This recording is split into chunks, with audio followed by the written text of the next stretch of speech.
LIC रे आसीगला एक खास प्लान केवल 200 टंका लेखाएं लगाई आपण पाई परिबे 28 लाख टंका।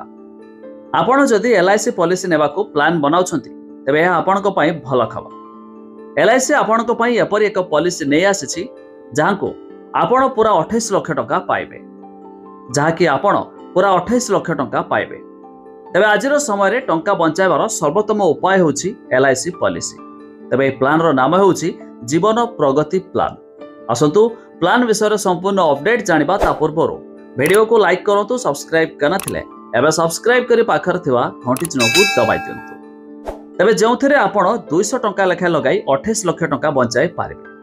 तबे एलआईसी रो विशेषत्व हेउछि एहा होछि एक स्वतंत्र नीतिर नाम जहार बीमा नियामक एवं विकास प्राधिकरण रो भारत जथा आईआरडीए एलआईसी जेन प्रगति योजना। एथिरे सरकार आपणकू अनेक उपाय रे सहाय्य करंती।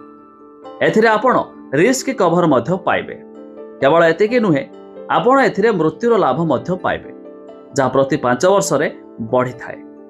आपणकर नीति केते दिन सक्रिय अछि पर एही परिमाण निर्भर करे। एही नीति 12 वर्ष बयस रु आरंभ होई पारिबो। ए स्कीम अधीन रे आपणकू 20 वर्ष पाई विनियोग करबाकू पड़िबो। एथिरे निवेशक माने प्रतिदिन 200 टंका लेखाए विनियोग करबाकू पड़िबो।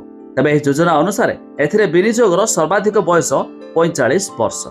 तबे एथिरे 5 वर्ष पाई पॉलिसीधारी मृत्यु 100% मौलिक राशि प्रदान करा जिवो। पॉलिसी 6 वर्ष रु 10 वर्ष मध्य पॉलिसीधारी मृत्यु 125%, 11 रु 15 वर्ष मध्य 150% एवं 16 रु 20 वर्ष मध्य 200% प्रदान करा जिवो। तबे एथिरे दुर्घटना लाभ अक्षमता आरोही मध्य उपलब्ध हेबो। तबे जदि आपण एलआईसी रो जीवन प्रगति योजना रे परिपक्वता लाभ हुए तबे निवेशक 28 लाख टंका पाई पारिबे। आ जदि आपण बे स्कीम रे निवेश करिया पय चाहउतबे तबे आपण निकटतम एलआईसी एजेंट किंबा यार शाखा परिदर्शन करी आपण माने मध्य एलआईसी रो ए जीवन प्रगति स्कीम रे मध्य निवेश करि पारिबे।